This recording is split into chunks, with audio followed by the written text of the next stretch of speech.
வணக்கம். மற்றொரு மக்கள் சேவை நிகழ்ச்சியில் உங்கள் அனைவரையும் சந்திப்பதில் மிக்க மகிழ்ச்சி அடைகின்றோம்.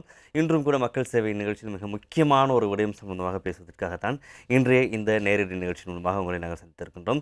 குறிப்பாக பார்த்தோமானால் வெறும் 17 மாதங்கள் மாத்திரமே இந்த நல்லாட்சி அரசாங்கத்திற்கு மீதமாக இருக்கக்கூடிய அந்த காலக்கெடு என்று கூட சொல்வார்கள். எனவே இந்த 17 மாதங்களில் மக்களுக்கு தேவையான பல்வேறு நல்ல விடயங்களை செய்யும் பட்சத்தில் தான் 2020ஆம் ஆண்டு வரக்கூடிய அந்த ஜனாதிபதி தேர்தலாக இருக்கலாம், இல்லை அதற்கு பிறகு வரக்கூடிய பொதுத் தேர்தலாக காணப்படலாம், இல்லை என்று சொன்னால் இந்த டிசம்பர் மாதம் அளவில் வரக்கூடிய மாகாண சபை தேர்தலாக காணப்படலாம். இந்த தேர்தல்களை வெற்றி பெறுவதற்கான அதிகமான வாய்ப்புகள் மக்களுக்கு எந்த அளவுக்கு இவர்கள் சேவை செய்கின்றார்கள் என்பதை பொறுத்து தான் அமையும் என்பதாகத்தான் நிறைய அரசியல் பிரமுகர்களும் அரசியல்வாதிகளும் அதே நேரத்தில் மக்கள் நலம் சார்ந்தவர்களும் பல்வேறு கருத்துக்களை தெரிவித்துக் கொண்டிருக்கிறார்கள். எனவே இதனை ஆதாரமாக நிரூபிக்கும் பொருட்டுதான் இப்பொழுது நல்லாட்சி அரசாங்கம் பல்வேறு வேலை திட்டங்களை நாடளாவிய ரீதியில் முழு வீச்சுடனும் பாரிய வேலை திட்டங்களை முன்னெடுத்து வருகின்றது. எனவே அப்படி முன்னெடுத்து வரக்கூடிய ஒரு வேலை திட்டத்தில் மிக முக்கியமான ஒரு வேலை திட்டமாக அவதானிக்கப்படுவதுதான் கம்பெர்லே என்று சொல்லப்படக்கூடிய ஒரு வேலை திட்டமாக காணப்படுகின்றது.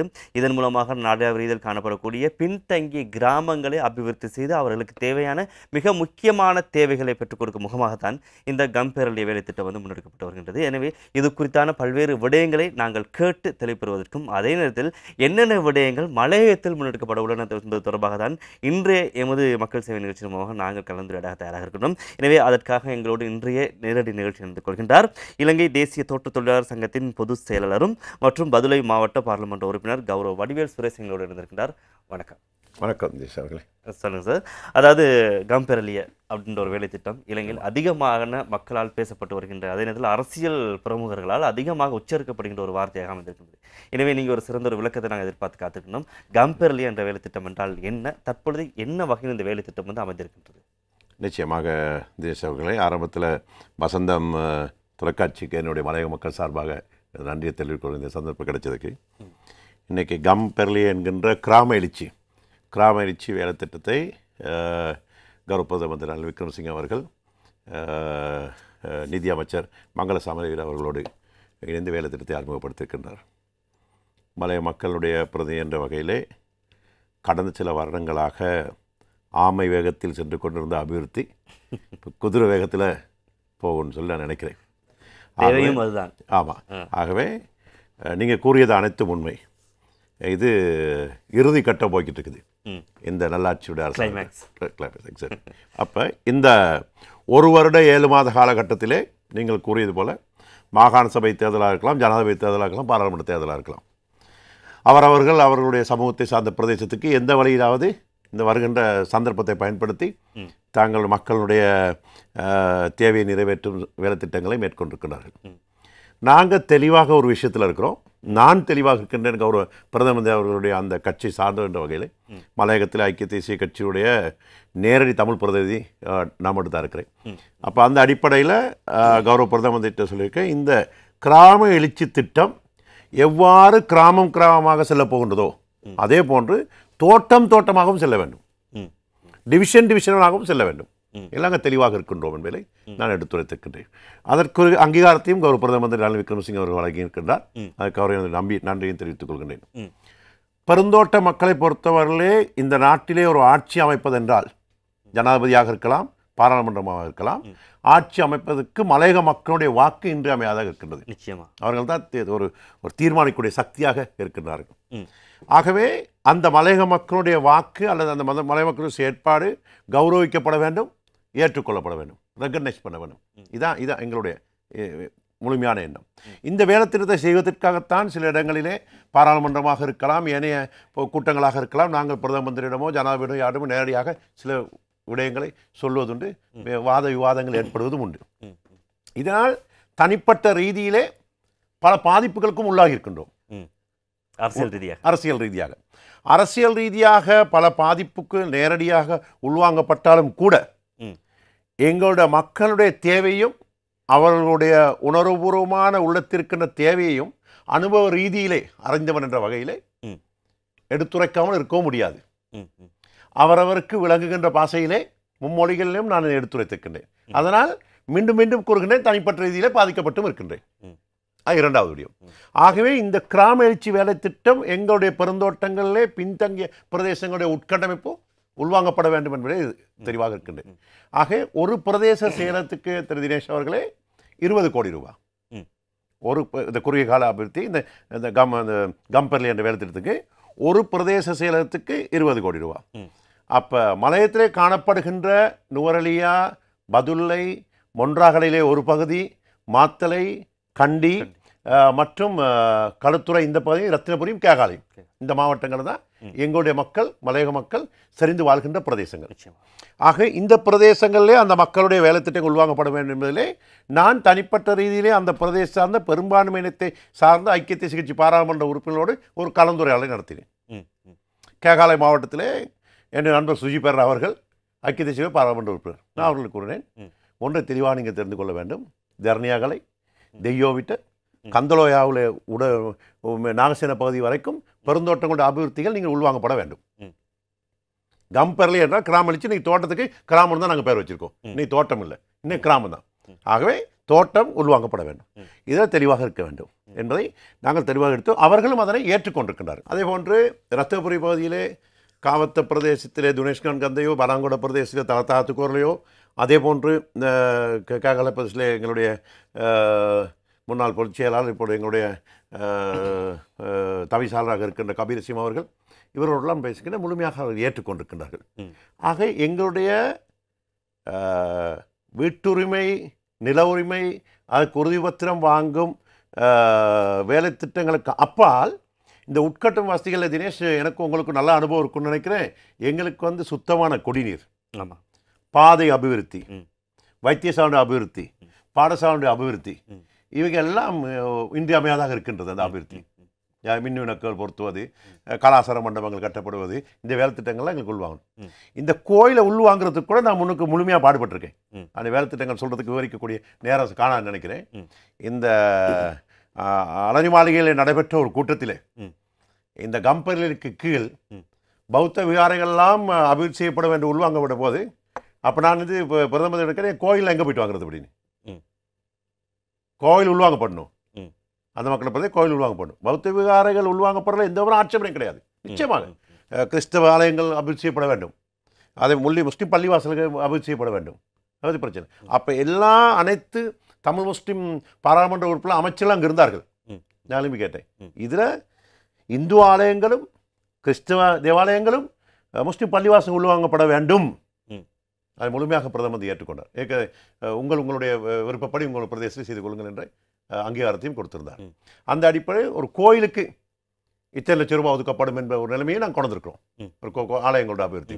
அப்போ அதில் நாங்கள் இப்போ இந்த கம்பெனி வேலை திட்டங்கள் குருநாகல குளியாப்பிட்ட பிரதேசத்திலே ஆரம்பித்தார்கள். நேற்று முன்தினம் மட்டக்களப்பிலே ரணில் விக்ரமசிங்க பிரதமர் அவர்கள் போயிட்டு ஆரம்பித்தார். இப்போ எங்களுக்கு திகதி தருவதாக கூறியிருக்கின்றார்கள்.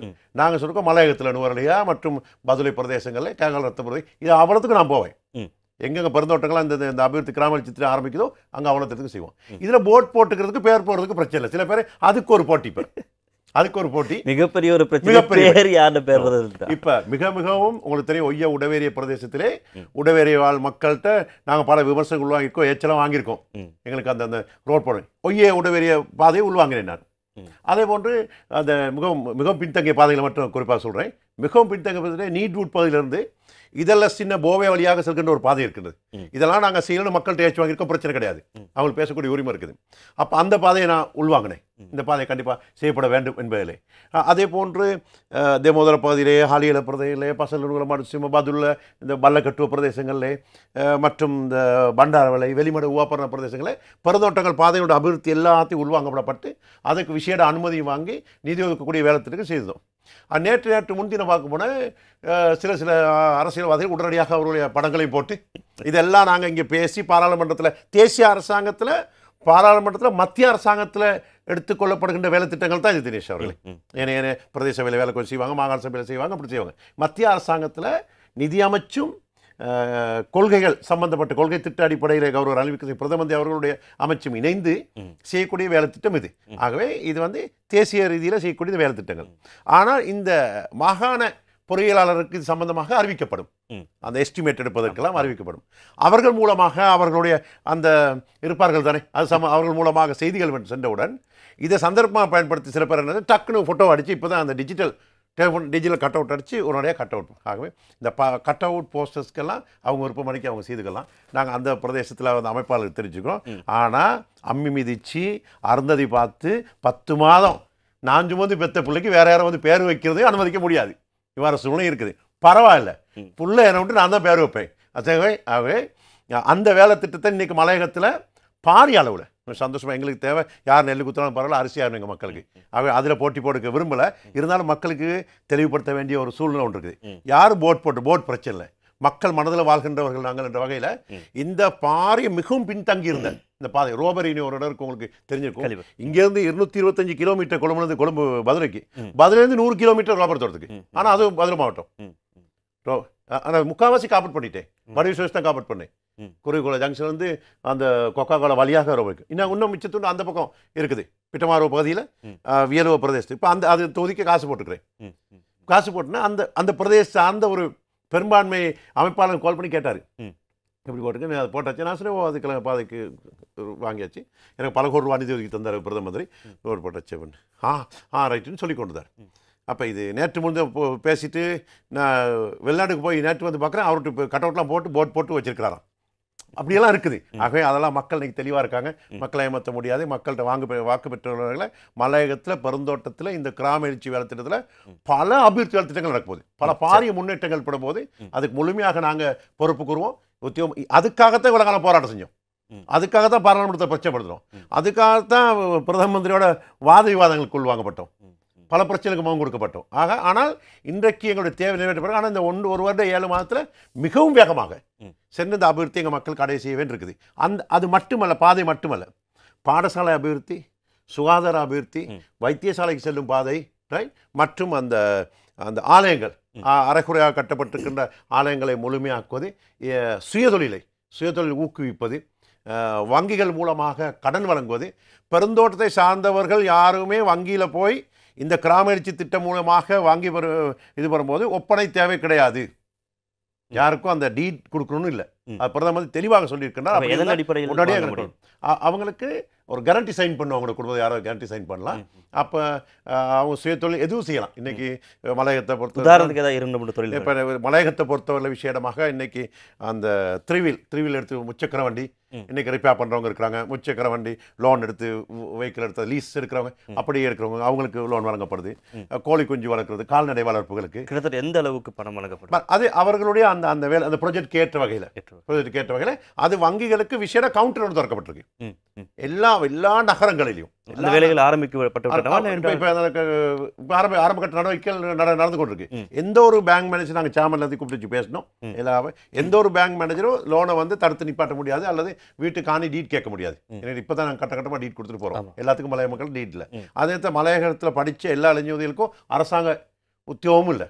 இன்னைக்கு பட்டதாரிகள் இருக்கிறாங்க. இன்னைக்கு பொருளாதாரத்தை பின்தங்கி தான் கல்வியில் மலையகம் முன்னேறி இருக்குது. அப்போ மலையத்தை முன்னேறி இருக்க இளைஞர்களுக்கு தொழில் வாய்ப்பு பிரச்சனை இருக்குது. இன்றைக்கி அவங்க புலையான வழியில் சென்று போய்ட்டு எங்கள் சமூகத்தை வேறு வழிக்கு கொண்டு போகிறதுக்கு சில முயற்சி செய்து கொண்டிருக்கிறார்கள். ஆகவே இதை சரியான முறையில் பயன்படுத்தி யாருக்காவது மலையகத்தை சார்ந்த இளைஞர்களுக்கு வங்கியில் கடன் பெறும்போது எங்கேயாவது ஒரு வங்கியினுடைய இழுத்தடிப்பு எங்கேயாவது ஏற்பட்டிருந்தால் உடனடியே எங்கள் கவனத்துக்கு அவங்க அதை கொண்டு வரலாம். நாங்கள் இப்போ இந்த விஷயத்தை ஒரு அந்த கவுண்டர் ஒன்று திறக்கும். எல்லா பேங்க்லேயும் மக்கள் வங்கி, இலங்கை வங்கி, எனக்கு தேசிய சேமிப்பு வங்கி, இவ்வாறான அரசாங்க வங்கிகளிலே ஒரு விசைட ஒரு ஒரு ஒரு கவுண்டரோடு திறந்து அதன் மூலமாக நியமித்து சேர்ப்போம். இன்றைக்கி சில அரசியல்வாதிகள் அந்த கவுண்டரை போய்ட்டு ஓப்பன் பண்ணி வைக்கிறாங்க. அப்படி அது எங்களுக்கு அப்படி தான் அறிவித்து கொடுக்கப்பட்டிருக்கு. தாங்கள் எங்கள் பகுதியில் உள்ள அந்த பேங்க் கவுண்டரை போய்ட்டு பிரதமர் சொன்னார், அதை திறந்து வைக்க சொன்னார். அது அப்படி திறந்து செஞ்சுட்டு போகிறாங்க. அவரும் போனார் சில வங்கிகளில் அந்த கவுண்டர் திறக்குது. அதே விஷேட ஒரு கவுண்டர் திறக்கப்பட்டிருக்கு. அதில் போய் எங்கள் மக்கள் அந்த வேலைகளை சேவைகளை முழுமையாக பெற்றுக்கொள்ளணும். இந்த கம்பர்லி என்கின்ற அந்த கிராம எழுச்சி திட்டத்தை முழுமையாக தோட்டத்துக்கு போய் சேரணும். அவ்வளோ பேர் ஒத்துழைக்கணும், அவ்வளோ பேர் முயற்சி. இதில் தொழிற்சங்கம் அரசியெல்லாம் பார்க்க தேவையில்லை. அதெல்லாம் தேர்தல் காலத்தை பார்த்துக்கலாம். இந்த சேவை முழுமையாக போயிட்டு மலையக மக்களை சென்றடையணும். அது அப்படி இருக்குது. அதுக்கு அப்புறம் ஐரோட்னு சொல்லி ஒரு ப்ராஜெக்ட் வந்துருக்கு. இந்த ஐரோட் ப்ராஜெக்ட்ன்றதுக்கு பணியாற்றுற தினேஷ் அவர்களே, எனக்கு மட்டும் கிடைச்சிக்க கிட்டத்தட்ட 75 கோடி கிட்ட ஐரோட் ப்ராஜெக்ட். அதுக்கு அவர் கபீரசியம் அவர்களுடைய அமைச்சு ஆர்டிஏ பெருந்தெருக்கல் அமைச்சு. அப்போ அதில் கிட்டத்தட்ட 75 கோடி ரூபாய்க்கு நான் எனக்கு ஊவா மாகாணத்தை சேர்ந்த தோட்டங்களுக்கு நான் நிதி ஒதுக்கியிருக்கிறேன். அந்த ஆரம்ப எடுத்து அந்த காசெல்லாம் போய் அங்கே ஏற்கனவே ஊவா மாதத்துக்கு போய் சேர்ந்துருச்சு. அந்த வேலை திட்டங்களும் ஆரம்பிக்கப்படுது. இந்த ஆரம்பத்தில் இப்போ சில பேர் என்ன செய்கிறாங்க, இதை வந்து அரசாங்க அதிகாரிகளாக இருக்கலாம், அரசியல்வாதியாக இருக்கலாம். இதில் கப்பம் வாங்குறதுக்கு, இது அந்த கமிஷன் வாங்குறதுக்கு சில பேர்த்துக்கு அவசரப்பட்டு சில வேலையை செஞ்சுக்கிட்டு இருக்காங்க. ஆனால் எங்கள் மக்கள் நான் தெளிவாக சொல்கிறேன், இது வந்து இன்னும் எத்தனை வருஷம் சொல்லுமோ தெரியாது, இந்த ரோடெலாம் காப்பாற்று பண்ணுறதுக்கு எனக்கு காசு கிடைக்கிறதுக்கு. இந்த ஐரோட் ப்ராஜெக்ட் மூலமாக வர்ற காசு வந்து மலைய மக்கள் எங்களுக்கு வாக்களித்து பாராளுமன்றத்துக்கு அனுப்புறனால, பாராளுமன்றத்தில் நாங்கள் குரல் எழுப்பினால 225 பேர்த்துல நம்மளும் ஒருத்தர் வகையில் தான் அந்த நிதி எங்களுக்கு கிடைச்சி. அந்த நிதியை முழுமையாக எங்கள் மக்கள் பயன்படுத்திக்கணும்.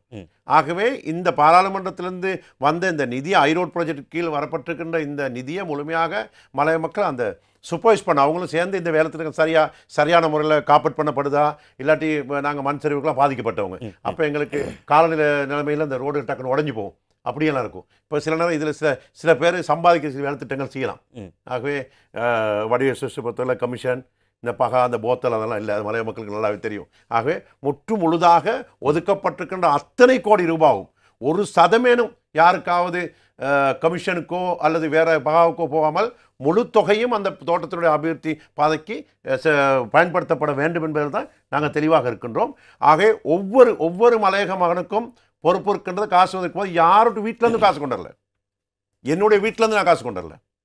அந்த மலையக மக்கள் அந்த அரசியல் தீர்மானத்தின் போது எங்களுக்கு கொடுத்த அங்கீகாரம், அரசாங்கம் கொடுத்த உந்து சக்தி காரணமாக பொதுமக்களோட வரிகளால் சேகரிக்கப்பட்ட அந்த நிதி இந்த அரசாங்கத்தினுடைய ஒரு நல்லெண்ணத்தோடு அங்கே கிடைக்கப்பட்டிருக்கு. அதுக்கு ரணில் விக்ரமசிங்கே அவர்களுக்கு பெரிய நன்றி. ஆனால் அந்த நிதி ஒட்டு மொத்தமாக இந்த மக்களை சென்றடைகின்றதில் தெளிவாக இருக்கின்றேன். ஏனென்றால் ஒவ்வொரு முறையும் மலையக அபிவிருத்தி சொல்லும் போது ஒரு நேரத்தில் ஒரு பாதைக்கு 2 உறுப்பினர் காசு போட்டுப்பாங்க. அந்த இன்னொரு காசு எங்கே போகணும்னு தெரியாது. சில நேரம் சின்ன ஒரு மலை இது வந்தால் கூட அந்த பில்டிங் உடஞ்சிரும். சில நேரம் அந்த பாதைகள் உடைவு பெற்றும் இதெல்லாம் நடந்துகிட்டு இருக்கு. ஆக இதுக்கு அனுமதி கொடுக்காங்க. அனைத்து மலையக மக்களுக்கு உரிமை இருக்குது. முழுமையாக இதனுடைய பயன்பாட்டை பெற்றுக்கொள்ளக்கூடிய ஏற்பாடுகளில் ஈடுபடணுன்றது தான் ஒரு தாழ்மையான வேண்டுகோள். சரி, அதாவது ஒரு கேள்வி கேட்டேன், அதிகமான பதில் எதிர்பார்க்காதவர்கள் நிறைய பதில் சொல்லியிருக்கீங்க. உண்மையாகவே கடந்த காலங்களை விட இப்பொழுது உங்களுடைய பேச்சில் மிகப்பெரிய ஒரு தெளிவு தெரிகின்றது. ரொம்ப சந்தோஷமாக இருக்கின்றது. அதாவது மலைய மக்களுக்கு சேவை செய்யணும் அப்படின்ற ஒரு நோக்கத்தில் வந்த நீங்கள் அந்த நோக்கம் இப்போ தான் நிறைவேறுது அப்படின்ற வகையில் ஒரு பூரிப்பாக பேசுகிறீங்க. கேட்குறது எங்களுக்கு சந்தோஷமாக இருக்கும். உண்மையாகவே அதிகமாக பின்தங்கிய பிரதேசமாக இலங்கையில் காணப்படக்கூடியதாகத்தான் மலைய பிரதேசம் இன்றும் கூட காணப்படுகின்றது. அதை பார்த்தவங்க 1994ஆம் ஆண்டுக்கு பிறகு அதிகமான ஆட்சி மாற்றங்கள் இடம்பெற்றன, அதிகமான அமைச்சுகள் மலையக மக்களுக்கு கிடைக்கப்பட்டன. ஆனால் அதன் மூலமாக என்ன வேலை திட்டங்கள் முன்னெடுக்கப்பட்டன என்று கேட்டோமாக மிகப்பெரிய ஒரு கேள்விக்குறி மாத்திரம் தான் காணப்படுகிறது. எங்கேயாவது ஒரு ரோடு போட்டுக்கான கேட்டால் நிச்சயமாக கிடையாது. அப்படி ரோடு போட்டாலும் கூட ஏதோ ஒரு வருடத்தில் அந்த ரோடு இல்லாமல் போயிருது. நீங்கள் சொல்ற மாதிரி ஏதாவது ஒரு கலாச்சார மண்டபம் கட்டி கொடுப்பாங்களா இருந்தால் அந்த மண்டபத்தில் பிறகு நாய் பூனை கோழி போட்டு இருக்கிற மாதிரி தான் மாறி வருகின்றது. அது பராமரிக்கிறது மிக குறைவாக காணப்படும். ஆனால் நீங்கள் சொல்லக்கூடிய இந்த அதிகமான வேலை திட்டங்கள் பாடசாலையாக காணப்படலாம், இல்லை வைத்தியசாலைகளாக காணப்படலாம், பாதைகளாக காணப்படலாம்.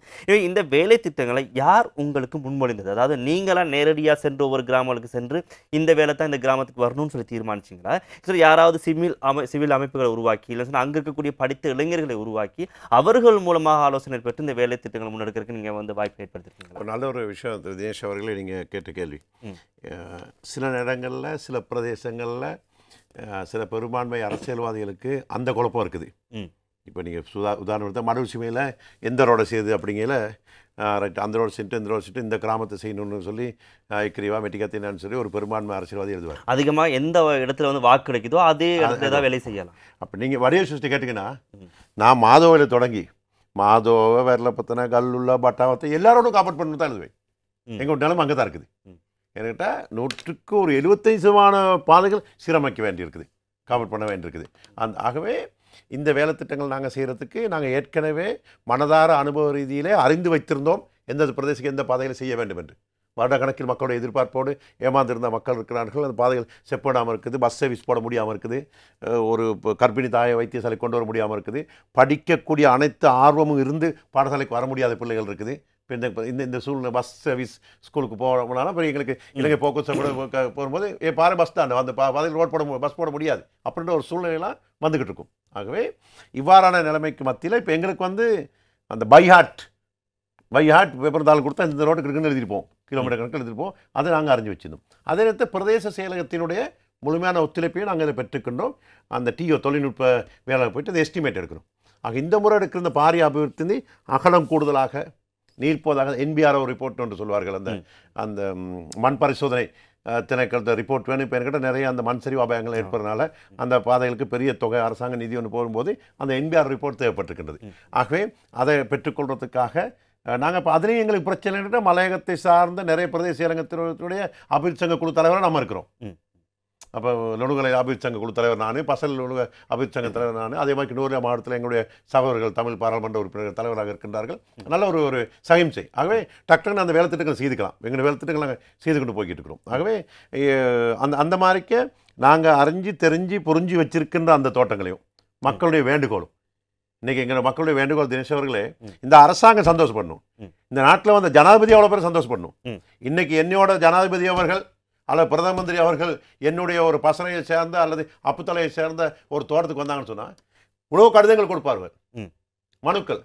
அந்த மனுக்கள்லாம் சில நேரம் நான் என்னுடைய பழக்கம் இருக்கு, நான் வரும்போதே வாகனத்தில் வரும்போதே வாசிச்சுட்டு வந்திருக்கேன். ஆகவே அவ்வாறு பெருந்தோட்டங்களுடைய உட்கடைப்பு சம்மந்தம் பேசும்போது பாதை வைத்தியசாலை ஆலயங்கள்லாமும் எங்களை பொறுத்தவரையில் அவர்கள் நிர்வகிக்கிற அந்த மாவட்டத்தை பொறுத்தவரையில் மனப்பாடமாக இருக்கின்றது இந்த பதவிகள் நாங்கள் செய்யணும்னு சொல்லி. அது அந்த அடிப்படையில் தான் நாங்கள் இப்போ வேத்திரங்கள் செய்திருக்கோம். இப்போ என்ன கேட்டிங்கன்னா ஊவா படுறாங்க பவுண்டரிலேருந்து ஓவிக்கிலேருந்து ரோபரி வரைக்கும் படமே வரைஞ்சி காமிச்சிடலாம் ஜியோகிராஃபியில். எனக்கு தெரியும் இந்த ரோடு இது செய்ய வேண்டிய நிலைமை இருக்குன்னு சொல்லி. ஆகவே அந்த வேலை திட்டங்கள் அந்த அனுபவத்தில் தான் நான் பாதைகள் எடுத்திருக்கிறேன். சரி, சிறிய ஒரு கேள்வி, அதான் இதுக்கு முன்னுக்கு இதெல்லாம் செய்யறதுக்கான சந்தர்ப்பம் உங்களுக்கு கிடைக்கலையா இல்லை இப்போ தான் கிடைச்சிருக்கு? எனக்கு ஒரே நான் 3 முறை வாக்கு கேட்டிருக்கிறேன். ஒரு முறை கிடைச்சதில் பிரதி சுகாதார அமைச்சர் ஆகினேன். 62 தோட்ட வைத்தியசாலை அரசாங்க வைத்தியசாலை ஆகினேன். கிட்டத்தட்ட 5000க்கும் மேற்பட்ட தமிழ் தாதியர்களை குடும்ப நல உத்தியோகத்தில் நியமக்கூடிய சந்தர்ப்பம் கிடச்சி பிறந்தோர் சார்ந்த யுவதிகள் இன்னைக்கு பொட்டு வச்சுக்கிட்டு இது வச்சுட்டு ஸ்கூட்டரில் மிட் ஒய்ஃபாக போகிறாங்கன்னு சொன்னால் வடிவசுக்கு கிடைச்ச அன்னைக்கு எனக்கு மக்கள் கொடுத்த அங்கீகாரம். இன்றைக்கி அதை பற்றி சந்தோஷப்படுறேன். அப்புறம் அந்த அந்த அந்த பிரதி சுகாதார அமைச்சர் காலகட்டத்தில் அந்த வேலை திட்டங்கள் செய்யக்கூடிய சூழ்நிலை ஏற்படுச்சு. மின்சாரமும் பாதையும் ஓரளவிற்கு 100க்கு 100% இல்லை, ஓரளவுக்கு செய்யக்கூடிய வாய்ப்பு கிடச்சி அது பரவலாக மலையொன்று அந்த 62 வைத்தியசாலைன்னு சொன்னீங்கன்னா ரத்னபுர பகுதியிலேருந்து செய்ய வேண்டிய சூழ்நிலை ஏற்பட்டுச்சு. அது அப்போ அதை செய்துக்கிட்டு இருந்தோம். அது இப்போ சக்திவத் பாதை சுகாதாரம் சம்மந்தப்பட்ட தேசிய ரீதியில் மலை சார்ந்த பிரதிநிதித்துவம் இல்லாது ஒரு குறையாக இருக்குது. அது ஆண்டை வரம் கொடுத்தாலும் பூசாரி வரக்கூடாது எல்லாம் ஒன்றுக்கு தானே எங்களுக்கு எங்கள் மக்களுக்கு அது ஒன்று. அதுக்கு அடுத்தபடியாக ஊவாமாக கல்வி அமைச்சராக ஆகினவுடன் கிட்டத்தட்ட அன்றைக்கி 1800 ஆசிரியர்களுக்கு நியமனம் கொடுத்திருந்தேன், பட்டதாரி ஆசிரியர்கள் உட்பட. அது இல்லாமல் கிட்டத்தட்ட ஒரு 3000க்கு மேற்பட்ட லைப்ரரி சிஸ்டம் லைப்ரரிஸ்ட்னு சொல்லி எங்கள் மலை இளைஞர்கள் இன்றைக்கி எல்லா ஸ்கூல்லையும் ஒர்க் பண்ணுறாங்க. அந்த சந்தர்ப்பம் தொழில்வாய்ப்பு கொடுக்கக்கூடிய ஏற்படும். இப்போ சாகித்ய விழா செய்யக்கூடிய சூழ்நிலையும் அந்த மாதிரி ஏற்படுச்சு. ஆகவே அது ஒரு பகுதியில் தான் பதில் மாகாணத்தை செய்ய கிடைச்சி பரவாயில்ல செய்யக்கூடிய ஒரு வாய்ப்பு எனக்கு இன்னும் கிடைக்கிற சந்தர்ப்பம் எதிர்பார்த்துருக்கேன். அவனுக்கு என்னோட வயசுக்கும் காலத்துக்கும் எதிர்காலத்தில் ஒன்றும் செய்யலாம்னு எதிர்பார்க்குறேன். நிச்சயமாக நாங்கள் எதிர்பார்க்குறோம். சார் இப்போ தொடர்ச்சியாக நாங்கள் பேச தயாராக இருக்கணும். அடுத்ததான் மிக முக்கியமான விடயம் சம்பந்தமாக நாங்கள் பேச போகிறோம். அதாவது என்ன தான் சொல்கிறாங்க, இளைஞருடைய இந்த பொருளாதாரத்தில் வந்து முதுகெலும்பு அப்படின்றவங்க மலையக மக்கள் அப்படின்ற சொல்கிறாங்க. அதாவது தேயிலை தோட்டங்கள் தொழில் புரியக்கூடிய, அதே நேரத்தில் ரப்பர் தோட்டங்கள் தொழில் புரியக்கூடிய அந்த தொழிலாளர்களை பொறுத்த வரைக்கும் அவருடைய அந்த வாழ்வாதாரம் அப்படின்றது, அவங்களுடைய சுய வாழ்வாதாரம் அப்படின்றது மிகவும் பின்தங்கிய நிலையில் தான் காணப்படுது. இளைஞருடைய பொருளாதாரத்தை முதுகெலும்பாக இருந்தாலும் கூட அவர்களுடைய முதுகெலும்பு அப்படின்றது மிகவும் கூனி குறுகி தான் காணப்படுது. அதாவது என்ன தான் வந்து அவங்க சம்பளம் எடுத்தாலும் கூட கடன்காரங்கிட்ட மாத இறுதி காலத்தில் பார்த்தீங்கன்னா கூனி குறுகி போய் கடன் கேட்க வேண்டிய நிலைமை தான் காணப்படுறாங்க. இலங்கை பொறுத்த வரைக்கும் மிகவும் குறைந்த சம்பளம் பெறக்கூடிய ஒரு மக்கள் தொகை இருக்குன்னு சொன்ன மாதிரி இருந்தால் அது மலையக மக்களை தான் காணப்படுறாங்க. எனவே அவர்களுக்கான அந்த சம்பள உயர்வு அப்படின்றது காலகாலத்துக்கு, அதாவது 2 ஆண்டுகளுக்கு ஒரு தடவை வந்து அரசியல்வாதிகளால் அதிகமாக பேசப்பட்டு வருகின்றது. உங்களுக்கு கூட்டித்தாரோம் நீங்கள் கூட கடந்த காலங்களில் சொல்லியிருந்தீங்க 1000 ரூபாய் சம்பளம் கிடைத்தால் தான் நான் வந்து ஒரு சரியான தீர்மானத்துக்கு வருவேன் அப்படின்னு சொல்லி. இல்லைன்னு தீ குடிப்பேன் கூட நீங்கள் சொல்லுற வச்சுருந்தீங்க. ஆனாலும் கூட அதுக்கான சந்தர்ப்பம் வந்து அப்போ வந்து உங்களுக்கு கிடைக்கல. ஆனால் இப்போ நல்லாட்சி அரசாங்கத்தில் அதுக்கான சந்தர்ப்பம் முழுசாக உங்களுக்கு கிடைச்சிருக்கு. ஏதோ ஒரு வகையில் அரசாங்கத்தோடு நீங்கள் பேசியாவது சம்பளத்தை வந்து பெற்றுக்கொள்ளலாம். என்னதான் வந்து கம்பெனிகள் தீர்மானித்தாலும் கூட அரசாங்கமும் அதுக்கு பங்களிப்பு. கடந்த காலம் ஜனாதிபதியும் கூட அதுக்கு ஒரு குரல் கொடுத்திருந்தார், அதிகமான சம்பளம் வழங்கப்பட வேண்டும் அப்படின்னு சொல்லிட்டு. எனவே எதிர்வரும் காலங்கள் இன்னும் ஓரிரு மாதங்கள் வரக்கூடிய அந்த கூட்டு ஒப்பந்தம் தற்பொழுது என்ன நிலையில் காணப்படுகிறது? எவ்வளவு சம்பளம் அந்த மக்களுக்கு தேவையாகக்கூடியது தற்கால கட்டத்தை பொறுத்தவரை? ஒரு நல்ல ஒரு விஷயம், காலத்தின் தேவைக்கு சம்மந்தப்பட்ட விஷயம். எதிர்வரும் கூட்டு ஒப்பந்தம் வந்து அக்டோபர் 15 முடிவடையுது. அக்டோபர் 15 முடிவடையுது. அப்போ அக்டோபர் 15 புது கூட்டு ஒப்பந்தம் கையொப்பமிட வேண்டிய ஒரு சூழ்நிலை ஒன்று இருக்குது.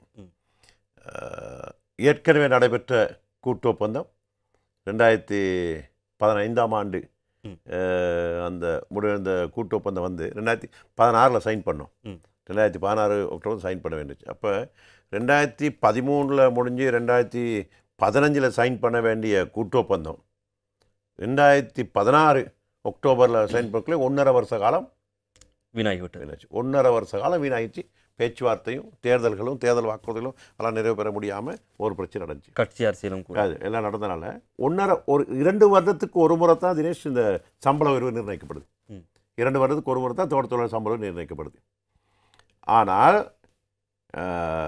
மக்கள் சந்தோஷப்படணும். இப்போ நாங்கள் இப்போ தான் புதுசாக அந்த சீனுக்கு வந்திருக்கோம். இது 2வது கூட்டு ஒப்பந்தம் நான் சைன் பண்ண போகிறது. அந்த கூட்டு ஒப்பந்தம் நான் சைன் பண்ணேன், விரும்பாமல கூட சைன் பண்ண வேண்டிய ஒரு கட்டாய சூழ்நிலை அந்த 2016 நடந்த சந்தர்ப்பம். ஏன்னாட்டா 2015 சைன் பண்ண வேண்டியது 2016 இறுதியில் சைன் பண்ணப்படும் போது மக்கள் நம்பிக்கை இழந்துட்டாங்க. தொழிற்சங்கம் மேலே, அரசாங்கம் மேலேருந்து அவங்களாவே ரோடுக்கு வர ஆரம்பிச்சிட்டாங்க. பாராளுமன்றத்தில் தமிழில் பேசி, சிங்களத்தில் பேசி, இங்கிலீஷில் பேசி இறங்காமல் பெட்ரோலையும் பார்லிமெண்ட்டுக்கு எடுத்துகிட்டு போக வேண்டிய ஒரு கட்டாய சூழ்நிலைக்கு தள்ளப்பட்டேன் நான். அப்போ நான் இலங்கை தேசிய தொழிலாளர் சங்கத்துடைய பொதுச்செயலாகி ஒரு 3 பேச்சுவார்த்தைக்கு தான் போனேன். 19 பேச்சுவார்த்தைக்கு பிற்பாடு தான் சைன் பண்ணாங்க. நான் பேச்சுவார்த்தைக்கு போகும்போது, பொதுச்செயலாகி போகும்போது 16 பேச்சுவார்த்தை முடிஞ்சிருச்சு. அப்போ கிட்டத்தட்ட 16 மாதங்கள் போயிருச்சு அதுக்கு. அப்போ கிட்டத்தட்ட 1.5 வருடங்கள் கிட்ட போகும்போது 2 வருடத்துக்கு ஒரு முறை சம்பள உயர்வு பெறுகின்ற ஒரு தோட்ட தொழிலாளிக்கு அந்த 2 வருஷமே பேச்சுவார்த்தைக்கு போயிடுச்சு. அதில் ஒரு டேர்ம் இல்லாமல் போயிடுச்சு. இல்லை, சம்பள அதிகரிப்பு கொடுக்கவே இல்லை, ஒரு டேர்ம் இல்லாமல் போயிடுச்சு. ரைட், அது ஒரு பாரிய சூழ்நிலை. நான் இந்த சந்தர்ப்பத்திலையும் அந்த சமூகத்தை சார்ந்த வகையில் கையெழுத்தல் போட்டிக்கு வரத்துக்கு நான் ஆயத்தம் இல்லை. நான் தான் பெரியவன், நீ தான் பெரியவன், நீ 1000 ரூபா, நீ 1500 நீ வாங்கி கொடுக்குற நிலைமைக்கு வர்றதுக்கு வடிவேல் சுரேஷ் எந்த சந்தர்ப்பம் நான் தயாரில்லை. எனக்கு ஒரு சந்தர்ப்பம், ஒரு வரப்பிரசாதம் மலைய மக்களும் இறைவனும் கொடுத்துருக்காங்க இந்த கூட்டமாக சைன் பண்ணுறதுக்கு. கூட்டப்போது சைன் பண்ணவங்க யாரும் நல்ல பேர் வாங்கினது கிடைச்சது கிடையாது. அந்த சூழ்நிலை ஒன்று இருக்குது. தேவையான சம்பளத்தை பெற்றுக் கொடுக்கல, அதான் காரணம். நியாயமான சம்பளம் உயர்வு கிடைக்கணும்னு சொல்லி மக்களோட ஒரு எதிர்பார்ப்பும் நிறைவேறாத பட்சத்தில், வாக்குறுதி நிறைவேற்ற பட்சத்தில் விமர்சனங்கள் உள்ளாக்கப்பட வேண்டிய ஒரு கட்டாய சூழ்நிலை ஏற்படுது. ஆகவே இந்த முறை ஒரு நல்ல சகிம்சை ஏற்பட்டிருக்கு. அக்டோபர் மாதம் 15ஆம் தேதி முடிஞ்ச நான் தெளிவாக சொல்கின்றேன். அக்டோபர் 15 முடியும்னு சொல்லி இப்போ எங்களுக்கு தெரியுதானே, காலம் இருக்குது தானே. இது நாட்டு செய்யக்கூடிய ஒரு கூட்டப்பொந்தம் அல்லே. இது அன்னடைக்கு தொழில் செய்கிற தோட்ட தொழிலாளர் சம்பளம் வரும், வாழ்க்கை செலவுக்கு ஏற்ற வகையில் வேலை திட்டங்கள் செய்யும். அக்டோபர் மாதம் 15ஆம் தேதி முடியும்னா அக்டோபர் மாதம் 16ஆம் தேதியிலேருந்து புதிய கூட்டம் நடைமுறைப்படுத்தணும். ஆமாம், நடைமுறைப்படுத்தாமல் இழுத்தரிக்கப்படும் போது தான் இந்த எரியஸ் என்ற பிரச்சனை வருது. கம்பெனியில் திரும்ப கொடுக்கறதும் இல்லை, இழுத்து பாரி இழுத்தரிப்பு. அது இன்னொரு பிரச்சனை இருக்குது. எனக்கு நம்பிக்கை கிடையாது அந்த ++++ன்னு போட்டதில் திட்டமிட்டு தோட்ட கம்பெனிகள் தோட்ட தொழிலாளர்கள் பழி வாங்குது. போன முறை சைன் பண்ணக்குள்ள 500 ரூபா அடிப்படை சம்பளம், 130 ரூபா, 70 ரூபா, 60 ரூபா போட்டு 730 ரூபா போட்டு முடிஞ்சு. எந்த ஒரு தோட்டத்தாலும் 730 ரூபா வாங்கவே கிடையாது, எங்கேயும் வரல. என்ன காரணம் கேட்டால், இந்த ஊக்குவிப்பு தொகை சொல்வது 175% வேலை செஞ்சுருக்கணும். ஒரு மாதம் வேலை கொடுத்துருந்தா 22 நாள் வேலை செஞ்சிருந்தா அன்னைக்கு அந்த தோட்ட தொழிலாளிக்கு அந்த 140 ரூபா அந்த அங்கே ப்ளஸ், அப்போ 640 அப்படி வரணும். அப்படியே ஒரு தொழிலாளி சோம்பேறி இல்லாமல் தொடர்ந்து வேலை செஞ்சுட்டு போய்கிட்டு இருந்தாங்கன்னு சொன்னால் 22 நாள் கிட்ட வந்துச்சுன்னா 20 நாள் 19 நாள் வரக்குள்ளேயே அந்த நிர்வாகம் தெரிஞ்சிடும் இவங்க டாக்கெட்டை கவர் பண்ண போகிறாங்க. இன்னும் 2-3 நாள் வச்சு டாக்கெட்டை கவர் பண்ணுவாங்க. திட்டமிட்டு அந்த அப்பாவி தோட்ட தொழிலாளிக்கு அந்த கை காசு சம்பளம் அப்படின்னு சொல்லி நிப்பாட்டுவாங்க. அன்றைக்கி நிப்பாட்டி அவங்களுக்கு வேறு வேலை கொடுத்து அந்த டெய்லி பே, அந்த நேரடியாக காசு கொடுக்குறதுக்கு அந்த கை காசுன்னு சொல்லுவாங்க, அந்த அந்த கான்ட்ராக்ட் மைக்கு அப்படி கொடுத்து அதில் ஊக்குவிக்கிற மாதிரி காமிச்சிட்டு இங்கே ஒரு நாளைக்கு 140 ரூபா கணக்கில் 22 நாளைக்கும் கட் பண்ணி அவர் செய்யக்கூடிய தொழிலாளியும் செய்ய விடாமல் தடுக்கிற நிர்வாகம் தான் இருக்குது. அதான் நடந்துக்கிட்டு இருக்குது. அப்போ என்றைக்குமே இந்த 700 ரூபா சம்பளம் வாங்கக்கூடிய அந்த தொழிலாளிக்கு இருந்தும் வேலை செய்ய தெரிஞ்சும் வேலை முடிஞ்சும் கூட அந்த சந்தர்ப்பத்தில் திட்டமிட்டு பழைய போட்டாங்க. இது தொழிற்சங்க பேச்சுவார்த்தை போகும்போது தெரியுது. இதுக்கு பல தரப்பட்ட அழுத்தங்கள் நான் கொடுத்தேன். லேபர் கமிஷன் பார்லிமெண்ட்டுக்கே கொண்டேன், தொழில் ஆணையாளர் கொண்டு சொல்லி இது பண்ணி. அப்படி இல்லாமல் குழந்தைகள் நெருக்கப்படும் போது அப்போ 18 கிலோ எடுத்தால் தான் இன்றைக்கி 3 நாள் பேர் முழு சம்பளத்துக்கு நீங்கள் உறுத்தானவர்னு சொல்லும்போது இந்த 18 கிலோ இதுக்கு 2 தேயிலையிலையும் ஒரு பட்ஸ் வேணும். அதான் ஒரு உண்மையான ஒரு கொழுந்து பறிப்பு. அந்த கொழுந்து பறிப்பு 18 கிலோ எடுக்கணும். இல்லாட்டி அதை எடுத்து முடிச்சோன்னே நிறுத்து, அதில் கிளைகள்லாம் கூடுதலாக இருந்துச்சுன்னா அந்த குவாலிட்டின்னு சொல்லி குறைச்சி கொள்வாங்க. அது ஒன்று. இன்னொரு பகுதியில் அந்த கொழுந்தெடுக்கப்படும் போது 3 முறை அந்த ராத்தை நெருப்பாங்க. அதில் அந்த தர்ராஸில் நெருக்கிற அசம்பாவிதங்கள் ஒரு முறை நெருக்கக்குள்ளே 2 கிலோ வெட்டுப்படுறது சொல்லணும். வேஸ்டேஜ் அந்த அந்த கொழுந்தெடுக்கிற அந்த அம்மாவோட அந்த யூரியா பேக் நிறுத்து பார்த்தா 100 கிராம் தான் இருக்கும். ஆமாம், ஆனால் 2 கிலோ 3 முறை நெருவையில் எடுக்கும்போது 6 கிலோ வெட்டுப்பட்டு இன்று வரைக்கும் அதை நடந்துட்டு இருக்கு. 6 கிலோ வெட்டுப்பட்டுரும். ஆமாம், 6 கிலோ வெட்டுப்படும் போது இப்போ இதெல்லாம் வெளிக்கொண்டுறோம் நாங்கள். இப்போ தேசிய தொலைக்காட்சி நான் சொல்கிறது இப்போ வெளிப்பட இன்றைக்கி வெளியில் எல்லாத்துக்கும் சொல்ல வேண்டிய ஒரு சூழ்நிலை இன்றைக்கி வந்திருக்கு. நிர்வாகமும் கம்பெனியும் 2 முறை யோசிக்க வச்சுருக்கோம். இப்போ 6 கிலோ இந்த அம்மா உண்மைக்குமே 15 கிலோ எடுத்துருந்துச்சு சொன்னா 1/2 பேர் 12 கிலோ எடுக்கணும் தானே. ஆமாம். ஆனா இந்த அம்மா உண்மைக்குமே 21 கிலோ எடுத்திருக்கு. அங்க 6 கிலோ வெட்டப்பட்டிருக்கு. சரியா? இப்போ இந்த பேக் எல்லாம் கொண்டு வச்சிருக்கேன் நான் என் ஆஃபீஸில்.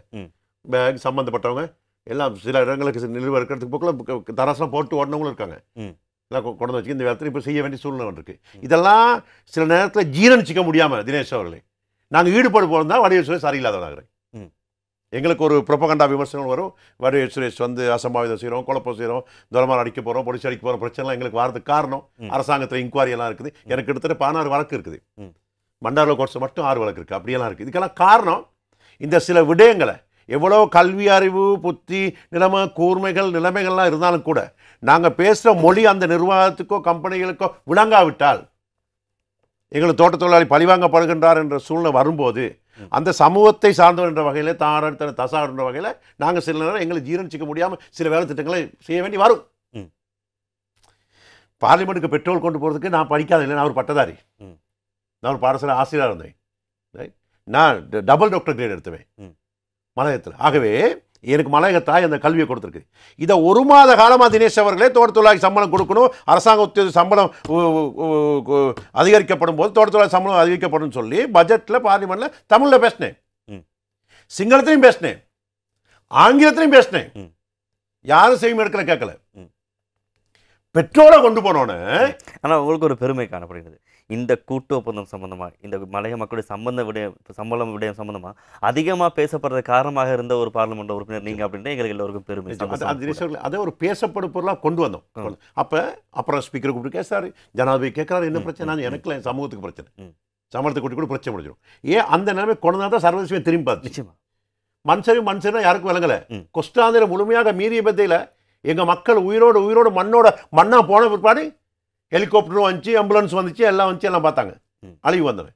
அப்போ தோட்டத்தில் சம்பளத்துக்கு போட்டு நாங்கள் இங்கேருந்து ஆர்டர் கொடுப்போம் ஏசி ரூமில், ஸ்ட்ரைக் அடி 2 கிலோ கொண்டுடு, ஷாப்பிங் பேக்கில் கொண்டுடு அப்படின்னு தோட்ட தொழிலாளியாக நம்ம உசி காமிச்சிட்டு அவர்களை போயிட்டு நிர்வாகம் அவங்களுக்கு பிரச்சனை படுத்தி நிர்வாகம் அவங்களுக்கு போலீஸ் நன்றி போடவும் வழக்கு போடவும் அப்படி நடந்த போராட்டங்கள் தான் இருக்குது. சரி, ஒட்டுமொத்தமான லட்சக்கணக்கான தோட்ட தொழிலாளர்களையும் பழிவாங்கப்படாமல் அவர்களுடைய உண்மையான உணர்வு தன்மையை பாராளுமன்றத்தை கொண்டு ஒரே நாள்னால எல்லாம் எலக்ட் ஆகினாங்க. இதோ தன்மை. அதே மாதிரிக்கு இந்த 730 சம்பளம் வந்து ++++ல வந்து கொடுக்கறதுக்கு வந்து எனக்கு எந்த வித நம்பிக்கை கிடையாதுன்னு சொன்ன காரணம் வந்து இந்த திட்டமிட்டு செயல்படுற சில தோட்ட கம்பெனியுடைய வேலை திட்டங்கள்னால அந்த தொழிலாளி முழுமையாக பாதிக்கப்படுகின்றார். ஆகவே இம்முறை கூட்டு ஒப்பந்தம் கையெழுப்படும் போது என்னுடைய ஒரே ஒரு முழுமையான வேண்டுகோள் வந்து அடிப்படை சம்பளம் எவ்வளவு இதான் எங்களுக்கு தேவை. எவ்வளவு அடிப்படை சம்பளம், ஒரு நாள் வேலைக்கு போனாலும் இதான் சம்பளம். ஆனால் அப்படி என்ன சம்பளத்தை நீங்கள் நிர்ணயிச்சு இல்லை, நாங்கள் இப்படி தான் இந்த +++ன்னு வரும்போது இபிஎஃப்டி வரும்போது அது வந்து தொழிலாளி உரிமை. இப்போ இது வரைக்கும் பேசியிருந்தாங்க 1000 ரூபாய் பெற்று கொடுப்போம், 1000 ரூபாய் பெற்று கொடுப்போம், சொல்ல முடியாது. தேர்தலுக்காக மாத்திரம் ஒரு வாக்குறுதி, அப்படி யாருக்கும் ஒரு தொகை சொல்ல முடியாது. ஆனால் சொன்னாங்களே அது அவருடைய இதாக இருக்கலாம். ஏன்னா இப்போ முழுமையாக நீங்கள் சர்வதேச தொழிலாளர் சம்பந்தம் ILO எடுத்துக்கிட்டாலும் சரி, வேணைய அந்த கூட்டு ஒப்பந்தம் செய்யப்படும் போது அதனுடைய அந்த பார்கெயின் பவர் பேச்சுவார்த்தையின் படும் போது உள்வாங்கப்படும் போது கூட்டு ஒப்பந்தம் என்பது சம்பள உயர்வு மட்டுமல்ல. ஆமாம், அல்லது கூட்டு ஒப்பந்தம் தான் மலையக மக்களுடைய வாழ்க்கைன்றதும் இல்லை. அதுக்கு பிறகு பல விடயங்கள் இருக்கு. அதில் தொழில் பாதுகாப்பு, இந்த ஃபேக்ட்ரியில் வேலை செய்கிறவங்களுக்கு இந்த விரல் போனால் எவ்வளோ, இந்த விரல் போனால் கை பாதிக்கப்பட்ட எவ்வளோ, பாம்பு கொத்தினா எவ்வளோ, நீ பண்ணியாச்சு. இன்றைக்கி சிறுத்தை புலியும் வந்திருக்கு, நீ தோட்டங்கள் சுத்தப்படுத்தப்படாமல். ஆகவே முழுமையான அவருடைய ஹெல்த் அண்ட் சேஃப்டி, சுகாதார பாதுகாப்பு சம்மந்தப்பட்ட விடயங்கள் மூலமாக அதை பற்றி நாங்கள் பேசிக்கிட்டு இருக்கோம். அதே நேரத்தில் அவருடைய அந்த வெல்ஃபேர், கர்ப்பிணி தாய்மார், அந்த குழந்தைகள் பால் குடிக்கிற அம்மாமார்கள் எவ்வளோ பேர் இருக்கிறாங்க, இந்த வேலை திட்டங்கள் அவருடைய வயதில் இந்த வேலை திட்டங்கள்லாம் நிறைய கணிக்க இருக்குது, நிறைய திட்டம் போட்டு இருக்குது. ஆகவே அது எல்லாத்தையும் உள்வாங்கப்பட்டு செயற்படுத்தி நடைமுறையில் சாத்தியப்படக்கூடிய வகையில் கொண்டு வரணும்.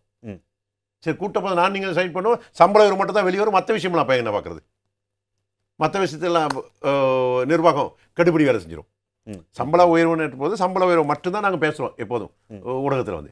சம்பள உயர்வு வந்து நிச்சயம் வாழ்க்கை செலவுக்கு ஏற்ற வகையில் நியாயமான சம்பளம் பெற்றுக்கொடுக்கும். ரப்பருக்கு வேற மாதிரி வரும். மழை காலத்தில் ரப்பர் பால் எடுக்க முடியாது, ரப்பர் தொழிலாளி பாதிக்கப்படுவாங்க. தேயிலைக்கு வேற மாதிரி வரும். நுவரலியாவில், மஸ்கேலியா, புகோந்திராவில், நுவரலியாவில் பீட்ரோ எஸ்டேட் எடுக்கிற தேயிலை கொழுந்து எடுக்க முடியாது லுணுகல சோலன்ஸ் எஸ்டேட்டில். லுணுகல சோலன்ஸில் இருக்க கொழுந்தினுடைய நிலைமையும் இந்த பீட்ரோ எஸ்டேட் நுவரலியாவில் கொழுந்தினுடைய நிலைமையும் வேற தினேஷ் அவர்கள். இதில் உள்ள கிலோ பாரமும் இதில் உள்ள கிலோ பாரம் வேற இருக்கும். இங்கே விபி காப்பட்டியாக இருக்கும் ஃபுல்லாக நூறில் அந்த காலநிலைக்கு டக்கு டக்குன்னு கொண்டு வச்சுட்டு போகலாம். நீங்கள் சோழன்சோ மீதி பிட்டி எடுத்தீங்கன்னா இங்கே ஒரு மரத்தில் கொண்டு இன்னும் 10 மரம் தாண்டி போனால் அடுத்த மரத்தில் கொண்டு இருக்கு. அப்போ இந்த டார்கெட் அங்கே இருக்கிற 12 கிலோ இங்கே இருக்க முடியாது. இப்போ எப்படி பாதிக்கப்படுறாங்கன்னு பாருங்கள். இது இந்த மாதிரிக்க சூழ்நிலை இருக்குது. அப்போ இதை அவ்வளோத்தையும் விஞ்ஞான தொழில்நுட்ப ரீதியில் நடைமுறைப்படுத்தல கம்பெனிக்காரனுக்கு தெளிவுபடுத்தி இதெல்லாம் நடைமுறைப்படுற மாதிரி இது தோட்டத்துக்கு தோட்டம், டிவிஷனுக்கு டிவிஷன், பிரதேசத்துக்கு பிரதேசம் இந்த கிலோ கணக்கெல்லாம் வித்தியாசப்படணும். நூறில் இருக்கிற 12 கிலோவுக்கு பாதுகாப்பு 12 கிலோ எடு, ரத்தமுள்ள 12 கிலோ நடைமுறை சாத்தியப்படாது, ப்ராக்டிக்கலில் செய்ய முடியாது. ஆகவே இந்த பிரதேசத்துக்கு பிரதேச காலநிலைக்கு ஏற்ற வகையில் அந்த நிலைமையை மாற்றணும். ரப்பர் பாலுக்குரிய வேலை திட்டம் மாற்றணும். அவங்களுடைய குடியிருப்பு சுத்தமான குடிநீர் அது நிர்வாகத்தினுடைய பங்கு என்ன? அதில் பங்கு இன்றைக்கி மரம் வெட்டம் மிகவும் பெருமதியான மரங்கள்லாம் கம்பெனிகள் இன்றைக்கி லீஸ்க்கு எடுத்துருக்கவங்க வெட்டி தோட்டங்கள் எதுவும் கம்பெனிக்கு சொந்தம் இல்லை. அதை எங்கள் மக்கள் தெளிவாக தெரிஞ்சுக்கணும். தோட்டமெல்லாம் சொந்தம் அரசாங்கத்துக்கு. அரசாங்கத்துக்கு வந்து நம்ம மக்கள் குத்தகை கொடுத்துருக்காங்க. ஆகவே ஆனால் இன்றைக்கி நம்ம மக்கள் வந்து மலசலம் கூட கட்டினாலும் ஒரு வீடு கட்டினா அதை பிரதம மந்திரியை வச்சுக்கிட்டு அமைச்சரையும் வச்சு கண்டியில் நடந்த கூட்டத்தில் தோட்ட அதிகாரிகளுக்கு ஆங்கிலத்தை முழுமையாக நான் சொன்னேன். உன்னுடைய தோட்டம் அல்ல, நீ வழக்கும் போட முடியாது, போலீஸ் ஸ்டேஷன்லையும் போட முடியாது. இன்றைக்கு காலையில் 4 கெட்டப்பலா பகுதியில் கெட்டப்பலா தோட்டத்தில் கோயில் ஐயர் ஒரு மனசரம் கூட கட்டுறதும் அவருக்கு ஒரு வீடு கட்டுற சம்பந்தமாக ஒரு போலீஸ் நிலையத்தில் ஒரு பிரச்சனை. நான் போலீஸ் பொறுப்பு அதிகாரி சொன்னேன், இந்த நடவடிக்கை இதோடு நிப்பாட்டு. நான் எழுத்து மூலியமாக அனுப்பி காவத்தை பிளான்ட்டு. ஆகவே இதோடு நிப்பாட்டு. உங்களுக்கு எங்கேயுமே அதிகாரம் கொடுத்துல இந்த நிலமெல்லாம் இதெல்லாம் உங்களுக்கு சொந்தம்னு சொல்லி மக்கள் சாதாரண வாழ்ந்து அன்னைக்கு வாழ்ந்த அந்த தோட்டத்தில் உள்ள நிலைமை இன்றைக்கி அறிமுகப்படுத்த முடியாது.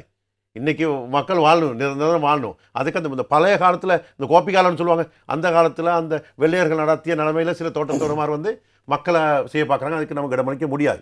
ஆகவே இவ்வாறமான நடைமுறை சிக்கல்கள்லாம் சட்டபூர்வமாக முறையாக செய்யக்கூடிய வேலை திட்டத்தை கூட்டத்தை உள்வாங்க விட வேண்டி இருக்குது. தேசவர்களே செய்து கொள்ளும். சம்பள உயர்வு அடிப்படை சம்பளம் இவ்வளோன்னு சொல்லி அதோட நீங்கள் ப்ளஸ் உங்கள் விருப்பத்துக்கு கொடுத்துக்குங்க. நீங்கள் எவ்வளோ ஆக்களுக்கு இன்சென்டிவ் கொடுக்குறீங்களா கொடுத்துக்கணும், பிரச்சனை ஊக்குவிப்பு தொகை கொடுத்துக்குங்க, அது உங்களோட இஷ்டம் வேலை வாங்கிக்கிறதுக்கு. ஆனால் எங்களுக்கு அடிப்படை சம்பளம் இவ்வளோன்னு சொல்லும்போதும் சரியா அதோடு சேர்த்து எங்களை மற்ற வேலை திட்டங்கள் வரும்போது எனக்கு தனிப்பட்ட ஒரு தொழிற்சங்கம் செய்ய முடியாது. 3 தொழிற்சங்கம் சம்பந்தப்பட்டு தான் கூட்டொப்பந்தம் சைன் பண்ணுவோம். இன்றைக்கி வரலாறுல முதன்முறையாக இலங்கை தொழிலாளர் காங்கிரஸுடைய தலைவர் கௌரவ ஆறுமுகம் தொண்டமான் அவர்களும் இலங்கை தேசிய தொழிற்சங்க பொதுச்செயலாளர் வகையில் கூட்டமாக சைன் பண்ணுற நாங்கள் இருவரும் கூட்டு தொழிற்சங்கம் ஒன்று இருக்குது. ராமநாதன் அவர்கள் மாத்திரையில் நாங்கள் 3 பேர் சேர்ந்து இப்போ நாங்கள் 3 பேச்சுவார்த்தை முடிச்சிட்டோம். 3 பேரும் ஒரே மேசையில் அமர்ந்து இந்த சம்பள உயர்வை எப்படி பெற்றுக்கணும். ஆனால் இந்த 3 பேர்த்த கொள்கையை எதிர்பார்ப்பும் தெளிவாக நாங்கள் ரகசிய பேச்சுவார்த்தையா இல்லை முழுமையாக சம்பளத்தோட சம்பள சம்பந்தமாக மூலமாக தெளிவாக நாங்கள் பேசியிருக்கிறோம். நாங்கள் எங்கள் அவ்வளோ பேர்த்துல என்னமும் தேவையும் ஒன்றா இருக்குது. ஆனால் பிரச்சனை கிடையாது. நாங்கள் ஒரு முடிவுக்கு வந்திருக்கோம். அந்த முடிவுக்கு வரதுக்குரிய வேலை திட்டங்கள் செய்து நாங்கள் 3 பேரும் கடிதம் மூலமாக அனுப்பிச்சிருக்கோம் ஃபெடரேஷனுக்கு. ஃபெடரேஷன் உடனடியாக பேச்சுவார்த்தைக்கு கூப்பிட சொல்லி இப்போ நீங்கள் ஒன்றா உட்காந்து பேசிட்டு இருக்கீங்க, நல்ல ஒரு விஷயம். ஆனால் கடந்த காலங்களில் பேசப்பட்ட விஷயம் எப்படி பார்த்தீங்கன்னா இருந்தால் காசு வாங்கிட்டு சைன் பண்ணாங்க அப்படின்ற விஷயம் வந்து அதிகமாக பேசப்படுது. அது நீங்கள் இல்லைன்னு சொன்னால் ஏற்றுக்கொண்டு தான் ஆகணும். இது எந்த அளவுக்கு சாத்தியப்பட்டது? இப்போ நீங்கள் உட்காந்து பேசக்கூடிய நீங்கள் இதுக்கு முன்னாடி ஏன் இந்த விஷயத்தை வந்து செய்யல அப்படின்னு ஒரு கேள்வி எழுது இல்லையா? இப்போ நான் கேட்ட விஷயம் அதாவது வந்து காசு வாங்கிட்டு வந்து சைன் பண்ணிட்டாங்க அப்படின்னா அதிகமாகவே மக்கள் வந்து பேசிட்டு இருக்காங்க. அதாவது இந்த கூட்டறை ஒப்பந்தம் அப்படின்றது ஒரு சாதாரண ஒரு அறையில் ஒரு குளிர் அறையில் இருந்து கொண்டு மக்களுக்கு தெரியாமலே, அதாவது யார் தொழில் செய்கிறாங்கன்னு சொல்லி பார்த்தோம்னா அந்த படிக்காதவங்க தான், பாமர மக்கள் தான் உண்மையாகவே வந்து அதிகமாக வந்து தோட்ட தொழிலாளர்கள் வந்து ஈடுபடுறாங்க. எனவே அவங்களுக்கு நீங்கள் சொல்கிற மாதிரி அந்த ப்ளஸ் தெரியாது, அவங்களுக்கு காசு வேணும். பார்த்தீங்கன்னா அந்த கண்டியை தளமாக கொண்டு இயங்கக்கூடிய அந்த முத்துலிங்கம் நிறுவனத்தை பற்றி நீங்கள் கேள்விப்பட்டிருப்பீங்க. அந்த நிறுவனம் அறிவித்திருக்கின்றது மலையக மக்களுக்கு தற்பொழுது 1134 ரூபாய் சம்பளம் வேணும் ஒரு நாளைக்கு. இதுதான் இப்பொழுது இருக்கக்கூடிய தேவை காணப்படுது. அந்த அளவுக்கு வாழ்க்கை செலவு வந்து அதிகரித்திருக்கு அப்படின்னு சொல்லிட்டு. ஆனால் கடந்த காலங்களில் இதை பெற்றுக் கொடுத்துருக்கலாம். ஆனால் வந்து நீங்கள் சொல்கிற மாதிரி உங்களுடைய 3 தொழிற்சங்கங்களும் அந்த கட்சிகளும் சரியாக செயற்படாத நிமித்தம் அந்த காசு வாங்கிட்டு சைன் பண்ண நிமித்தம் தான் அதை வந்து பெற்றுக் கொடுக்கலாம்னு சொல்லிட்டு. இது எந்த அளவுக்கு உண்மையான விஷயம்? உண்மையாக காசு வாங்கப்பட்டது உண்மையா இல்லையா? இது வந்து தினேஷ் அவர்களே, கூட்டு ஒப்பந்தம் வந்து 2ஆம் முறை நான் சைன் பண்ண போகிறேன். 1ஆம் முறை சைன் பண்ணதை வந்து நான் சொல்லியிருந்தேன் தெளிவாக. ஆமாம், முதல்ல சைன் பண்ணது இறுதி பேச்சுவார்த்தை டைமில் தான் நான் போயிருந்தேன், உங்களுக்கு தெரியும். அப்போ இறுதி பேச்சுவார்த்தையில் 19 பேச்சுவார்த்தையில் 3 பேச்சுவார்த்தை தான் நான் போயிருந்தேன். 3 பேச்சுவார்த்தை அந்த நான் சொன்ன மாதிரி மக்கள் எல்லாத்தையும் நம்பிக்கை வந்து ரோட்டுக்கு வந்து இன்றைக்கி அந்த இண்டஸ்ட்ரியை பாதுகாக்க வேண்டியிருந்துச்சு, அந்த தொழில்துறையை பாதுகாக்க வேண்டிய ஒரு சூழ்நிலையில் ஒரு கட்டாயம் விரும்பியோட சைன் பண்ணி நாங்கள் அதை நடைமுறைப்படுத்த வேண்டிய சூழ்நிலை. அன்றைக்கி தேயிலை விலையினுடைய வீழ்ச்சி ஒரு காரணமாகவும் இருந்துச்சு, சர்வதேசத்தில் இருந்துச்சு, அந்த ரஷ்யா அந்த பிரச்சனை. ஆகவே இன்றைக்கி தேயிலையினுடைய நிலை நல்லா இருக்குது, தேயிலையுடைய விலை நல்லா இருக்குது இன்றைக்கி. ஆகவே எனக்கு அதுக்கு பிற்பாடு 2ஆம் முறை முழுமையாக ஈடுபட போகின்ற ஒரு கூட்டம் வந்து இதுதான். நான் அந்த 19ல் 3 தான் அது மக்களுக்கு எல்லாத்துக்கும் தெரியும். அப்போ அந்த டைமில் நான் தொழிற்சங்க சம்மந்தப்பட்டிருக்கல, சைன் பண்ணதுக்கு நான் உறுத்துடைய நான் இருக்கலை. இப்போ இதான் 2ஆம் முறை இல்லை சைன் பண்ண போகிறேன். இதில் வந்து இப்போ கூட்டமைப்பு சைன் பண்ணுறதுக்கு முன்னுக்கே இவ்வளோ விவரங்கள் நான் சொல்கிறேன், மக்கள் நேரடியாக சொல்கிறேன். மலையக மக்களுக்கு தெரியும் வடிவ என்னைக்கும் காசுக்கு அடிமையானவே இல்லை. அப்படின்னா நான் இந்த நாட்டில் இன்றைக்கி பெரிய அமைச்சராக இருந்திருப்பேன் நான். ஆகவே நான் வந்து எந்த சந்தர்ப்பத்திலையும் அன்றைக்கி மஹிந்த ராஜபக்சோடு இருக்கும்போது கூட நான் போயிட்டு இருந்தேன் என்னோடய மலையக இளைஞர்களை காப்பாற்றிக்கிறதுக்கு. பூசா கேம்ப் வரைக்கும் போயிட்டு என்னுடைய மலைஞர்களை அவ்வளோ பற்றி காப்பாற்றிக்கிட்டேன். அன்றைக்கி சந்தேகத்தில் கைதுன்னு சொல்லி எங்கள் இளைஞர் கைது செய்யணும். எங்களோட மக்களுக்காக ஐயப்பர் மாலை போட்டு அந்த கருப்பு காவியோட உணர்ந்தவங்க எல்லாத்தையும் கரும்புலிகள்னு சொல்லி கைது செய்யப்படும் போது ரத்தசிறி விக்ரநாயக்க கிட்ட போயிட்டு 4 முறை கேட்டுக்கிட்டு சொல்ல முடியாத அளவில் நானும் ஐயப்ப சாமியை மாறி மாலை இட்டு நான் பார்லிமெண்ட்டுக்கு போனேன். பாரம்பரிய கலாச்சாரத்தையும் மாற்றினவேன், யூனிஃபார்மை காவியோட கொடுத்து. அப்படி போயிட்டு தான் எங்கள் மலை இளைஞர்கள் நாங்கள் காப்பாற்றி வேலை செஞ்சு எங்களை அரசாங்க உத்தியோகஸ்தருக்கு நிலைமை கொண்ட குடியுரிமை இருந்துச்சு. இன்றைக்கி அதனால் இன்றைக்கி பயங்கரவாதிகளுக்கு சந்தேகத்துக்கு கைது செய்யப்பட்ட இன்றைக்கி இளைஞர்கள் அரசாங்க உத்தியோகஸ்தலாக இன்றைக்கி மலையத்தில் இருக்கிறாங்க. அந்த விவரத்தை நான் சொல்லவங்களும் இன்றைக்கி இருக்கிறாங்க, அவங்களுக்கு எல்லாம் தெரியும். அந்த மாதிரிக்கு என்னுடைய செயற்பாட்டில் எல்லா சின்னங்களையும் கேட்டு வெற்றி பெற்றேன். நான் எல்லா சின்னங்களும் கேட்டு வெற்றி பெற்றுவேன். எனக்கு பிரச்சனை கிடையாது, எனக்கு பதில் 100 எனக்கு கிடையாது. என் மக்களுக்கு தெரியும் என்னுடைய வேலை திட்டங்கள். நான் ஆகவே இந்த காசு பகா கமிஷன் அதுக்கெல்லாம் வடிவ அடிமையாக மாட்டேன். என்னுடைய வாழ்க்கை முறை வந்து ஒரு எளிமையான முறை. ஒன்றுனா என் சமூகம், நான் மலையக தமிழ் என்ற இதை பச்சை குத்திக்கு நான் வேலை செஞ்சுட்டு இருப்பேன், அவ்வளோதான். அதுக்கு அதான் நம்பர் 1, அதுதான் என்னுடைய கொள்கை. அந்த அடிப்படையில் என்னுடைய மக்களுக்கு விஷயமாக பெருந்தோட்டத்தை சார்ந்த என்னுடைய மலையக சொந்தங்களுக்கு எந்த சந்தர்ப்பம் அநீதி ஏற்படுறதுக்கோ அல்லது அவர்களை காட்டி கொடுப்பதற்கோ அல்லது காசு வாங்குகிற வேலை திட்டங்களையும் வடிவ என்றைக்குமே ஈடுபட மாட்டேன், அரசியலை விட்டே போனாலும். இப்போ நீங்கள் இல்லை வேறு யாராவது. ஆகவே இது 1990 ஆண்டு காலங்கள் நாங்கள் பாடசாலைக்கு போகிற காலத்துலேருந்து கூட்ட போதற்கு. ஆமாம், அப்படி நிலம்பு இருக்கு. அப்போ என் வயசு தான் என் அனுபவம், என் வயசு தான் மலையக மக்களுடைய அனுபவம். ஏன்னா மலையத்தில் பிறந்து வளர்ந்து அந்த அடிப்படையில். ஆகவே இதுக்கு ஒரு சந்தர்ப்பம், இதில் வரக்கூடிய வாய்ப்பு இப்போ தான் எனக்கு முழுமையாக கிடச்சிருக்குது. அப்போ இந்த கூட்டமை ஜாயின் பண்ணணும் நான் கேட்குறேன். சல்லி வாங்கினாங்களா இல்லையா, வாங்கணுமா இல்லையான்ற நான் சொல்கிறேன். இது நடப்பில்லை, உண்மையை சொல்லப்படும். ஆகவே மற்றது நிறைய அறிக்கைகள் சொல்லலாம், நிறைய விமர்சனங்கள் வரலாம். இப்போ கூட ஒரு ஸ்தாபன சம்பந்தம் சொன்னீங்க, இவங்களுடைய பங்களிப்பை நான் தான் தெரிஞ்சுக்கணும். ஸ்டேட்மெண்ட் நிறைய விடலாம். இந்த கூட்டத்தை செஞ்சோன்னு இந்த கூட்டம் அப்போ நான் சொன்னேன், இப்போ எனக்கு 16 வழக்கு இருக்குது. கூட்டம் வந்து நடைமுறைப்படுத்தாத துரமாறு அடித்த கேஸும் போலீஸ் ஸ்டேஷன் போயிட்டு அடிச்ச கேஸ், இதுகள் தான் என்னுடைய வழக்குகள், என்னோட சொந்த வழக்குகள் ஒன்றும் இல்லை. அப்போ இப்போ மதுரை மாவட்டத்தில் மட்டும் 16 வழக்குகள் இருக்குது. எனக்கு தலைவர்களையும் ஒன்று இருக்குது, அட்லையும் ஒன்று இருக்குன்னு கூப்பிடல எனக்கு. சரி, அப்போ இந்த வழக்குகள் நான் பேசிக்கிட்டு இருக்க காரணம் வந்து இந்த இந்த இந்த இந்த ஒவ்வாமை, அந்த ஒவ்வாமை வர்ற நேரத்தில் நம்ம சில நடவடிக்கை சமூகத்தில் எடுக்க வேண்டி வரும். அப்புறம் பிரச்சனை கிடையாது, இருக்க வேண்டி வரும். ரைட். ஆகவே இந்த வேலை திட்டங்கள் நாங்கள் அப்போ இந்த சம்மந்தப்பட்டவங்க அறிக்கை விடுறவங்க சம்பளம் வர்ற நேரம் மட்டும் வர்றவங்க எல்லாம் அதுக்கு பிறகு அடுத்த வர வைக்க இந்த 2 வருஷம் இடைவெளியில் இந்த மக்கள்கிட்ட பிரச்சனை ஃபீல்டுக்கு போயிட்டு ஃபீல்டில் பார்த்து மலையை இப்படி இருக்குது, ஏன் கொலை கொட்டுறதுக்கு எத்தனை பேர் தாங்க, என்ன பிரச்சனை, சிறுத்தை புள்ளி எவ்வளோ பார்த்து தாக்கி இருக்குது, பண்டி எவ்வளோ பார்த்து தாக்கி, ஏன் அந்த தோட்ட அதிகாரி சரியாக எடுக்கல, எக்ஷன் எடுக்கலாம் நடைமுறை இன்வால்வ் ஆகினாங்கன்னு சொன்னால் வரவேற்கத்தக்கதாக இருக்கும். அதெல்லாம் ஒன்றும் இல்லை. தோட்ட அதிகாரிகளெல்லாம் நண்பர்களாக இருந்துக்கணும். ரைட்டா, எல்லாத்தையும் நல்ல நண்பர்களாக இருந்துக்கணும். நிர்வாகம் கம்பெனி எல்லாத்தையும் நல்லா இருந்துக்கணும். இந்த சந்தர்ப்பம் வரும்போது மட்டும் அறிக்கணும். ஆனால் இந்த கூட்டொப்பந்தம் செய்தில் வந்து நம்ம கூட்டொப்பந்தம் சைன் பண்ணுற 3 தொழிற்சங்கங்கள் மட்டுமல்ல, அதற்கு அப்பால் ஏனைய தொழிற்சங்கங்கள் இருக்குது. கூட்டத்தில் சம்மந்தப்படாத நிறைய அங்கத்தொழில் கொண்ட தொழிற்சங்கங்கள் அமைச்சர்கள்லாம் இருக்கிறாங்க. அவங்களோட பங்களிப்பெல்லாம் அதுக்கு இந்தியாவில் இருக்குது. இல்லை நானா நீயான்லாம் பார்க்க வேண்டிய அவசியமே கிடையாது. ஏன்னு கேட்டால் மலையகத்தில் உருவாகின எல்லா தொழிற்சங்கவாதிகளும் அந்த தொழிலாளர் சந்தாவத்தை உருவாகியிருக்காங்க. மலையத்தில் உருவாகின அனைத்து அரசியல் தலைவர்களும் அந்த மலையக மக்களோட ஓட்டு நடத்த உருவாகியிருக்காங்க. ஆக இது ஒரு பொதுவான பிரச்சனை. இதில் வந்து கூட்டமாக சைன் பண்ணுறவங்க, சைன் பண்ணாதவங்க, சிவில் சமூகத்தை சார்ந்தவர்கள், நீங்கள் சொன்ன மாதிரி நாங்கள் இப்போ இந்த 3 தொழிற்சங்கங்கள் ஒன்றாவது மாதிரிக்க மற்றவங்க எல்லாரும் ஒரு டேபிளுக்கு வரணும், ஒரு சேருக்கு வரணும். வந்து நாங்கள் ஒன்று சேர்ந்து ஏற்பாடு பண்ணோம்னு சொன்னால் இந்த சம்பள உயர்வு கூடுதலாக பெற்றுக்கொள்ளலாம். இல்லாட்டி இதை பார்த்துக்கிட்டே இருக்கிறது, எங்கே குறை வருது, இதை டேமேஜ் பண்ணலாம், அரசியலில் வாங்கலாம், இதை விமர்சனம் பண்ணலாம். இல்லாமல் எல்லாத்துலேயும் பங்களிப்பு இருந்தால் இந்த 1ஆம் மாத சம்மேளனத்தை நம்ம ஆட்டி படைக்கலாம், வேறு திட்டங்கள் செய்யலாம். அதுக்கு வடிவ நாங்கள் தெளிவாக இருக்கின்றேன். மொழியாக தொழிற்சங்க அரசியலுக்கு அப்பால் இந்த கூட்டொப்பந்த விடயத்தில் அனைவருடைய பங்களிப்பு வரும்போது இந்த தடவை வெற்றி பெறுவீங்க, பாரி ஒரு வெற்றி பெறலாம். சரி, கட்டாயம் எதிர்பார்க்கறது, அதுக்கு நான் வாழ்த்து தெரிவிச்சுக்கணும். கட்டாயம் ஒரு மலையக மக்களுடைய ஒரு எதிர்பார்ப்பு எப்படி இருக்குமோ அந்த எதிர்பார்ப்போடு நாங்களும் தயாராக இருக்கணும், காத்து கொண்டு இருக்கின்றோம். என்ன முடிவு வரும் அப்படின்றத எதிர்பார்க்கணும். இறுதியாக ஒரு கேள்வி, மிக வேகமாக வந்து குதிரை வேகத்தில் நீங்கள் சொன்ன மாதிரி நேரம் போய் கொண்டிருக்கின்றது. அந்த மலையத்தில் அதிகமான இந்த வீடமைப்பு திட்டங்கள் வந்து மேற்கொள்ளப்பட்டு வருகின்றது கௌரவ அதிகாமரம் அவர்கள் மூலமாக. எனவே இந்த வேலை திட்டங்கள் தொடர்ச்சியாக முன்னெடுக்கப்படுமா, இல்லை என்று சொன்னால் நல்லாட்சிக்கு பிறகு அது ஏதாவது அஸ்தமனமாகி விடுமா? இல்லை, இன்னைக்கு தேவை வந்து எங்களுக்கு சுய விலாசம் தான் தேவைப்பட்டிருக்கு. தனி வீடு திட்டம் வந்து விஷயம் இருக்குது. மற்ற கிராமத்தில் உள்ள கிராம பேர்களை வச்சு நல்லா நடந்து கொண்டிருக்குது. அவங்களோட அமைச்சு வேலை திட்டம் செய்து தான் போய்கிட்டு இருக்காங்க. ஆனால் வேகமாக அவ்வளோத்தையும் முழுமையாக ஒரே நாள் முழுமையாக செய்யக்கூடிய ஒரு சூழ்நிலை செஞ்சுக்கிட்டு இருக்காங்க. ஆனால் முழுமையாக பாதிக்கப்படுற தோட்டங்கள் இருக்குது. இன்றைக்கு புதிய கிராமத்து வேலை திட்டம் கீழே திகாம்பரம் அவருடைய மினிஸ்ட்ரி மூலமாக இந்த வேலை திட்டங்கள் செய்து கொண்டிருக்கும் போது அதை வரவேற்கின்றோம், பாராட்டுகின்றோம். அதே சந்தர்ப்பத்தில் இன்னும் வேகமாக இருப்பதற்கு இந்த நாட்டில் வீடு இப்போ அமைச்சு ஒன்று இருக்குது.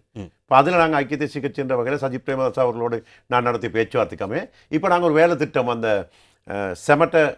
செவன்னு சொல்லி ஒரு வேலை திட்டம் அவர் வச்சிருக்காரு. அனைவருக்கும் அது நிழல் அந்த வீடுன்ற மாதிரி அந்த வேலை திட்டத்தையும் நான் அறிமுகப்படுத்திருக்கேன் பெருந்தோட்டங்களில் எல்லா கம்பெனிகளும் சொல்லி இருக்கும். திகா இந்த வேலை திட்டம் வேகமாக செஞ்சுக்கிட்டு போய்கிட்டு இருக்கும்போது இன்னொரு சந்தர்ப்பத்தையும் எடுத்தோம்னு சொன்னால் நமக்கு அந்த 50,000 1 லட்சம் வீட்டை செய்யக்கூடிய ஒரு சூழ்நிலை வரும். இந்தியன் ஹவுசிங் ஸ்கீம் வருது. இந்தியா நாட்டினுடைய உதவியுடன் எங்களுக்கு ஹவுசிங் ஸ்கீம் வந்திருக்கு. நல்லா செய்கிறாங்க. நூறுலையாலும் செய்கிறாங்க. நூறுல டன்சினன் ஏரியாவில் பூண்டுல அந்த வேலை திட்டங்கள் நான் பார்த்தேன், நல்லா செய்துக்கிட்டு போய்கிட்டு இருக்காங்க. ஹட்டன் பகுதியில் செய்கிறாங்க. லெஜவத்தையில் நாராங்கலை ஆலியில் பதில் தகுதியில் நாராங்கல்ல செய்கிறாங்க. இந்த வேலை திட்டம் நல்லா செய்துட்டு போகிறாங்க. வேலை திட்டங்கள் செய்கிறாங்க. இன்னமும் வேகமாக செஞ்சுட்டு போவாங்க. இந்த காலத்தில் எனக்கு அந்த 77 வேலை திட்டத்தின் கீழே ஒரு 5 லட்சம் ரூபாய் கடன் உதவியில் வீடமைப்பு அதிகார சபையோடு இணைந்து அந்தந்த பிரதேசத்தில் உள்ள வீடமைப்பு அதிகார சபையோடு இணைந்து எங்களுக்கு அந்த 7 பட்ச ஸ்கானி ஏற்கனவே 100 நாள் வேலை திட்டத்தில் அமைச்சர் அங்கீகாரம் கொடுத்துருக்கு. அப்போ அமைச்சர் அங்கீகாரம் கொடுத்த 7 பட்ச ஸ்கானியோட எல்லாம் இந்த 7 பட்ச ஸ்கானியை வாங்கி கொடுத்தா வசதி உள்ளவங்க 2 தட்டு 3 தட்டு கட்டிக்கலாம்.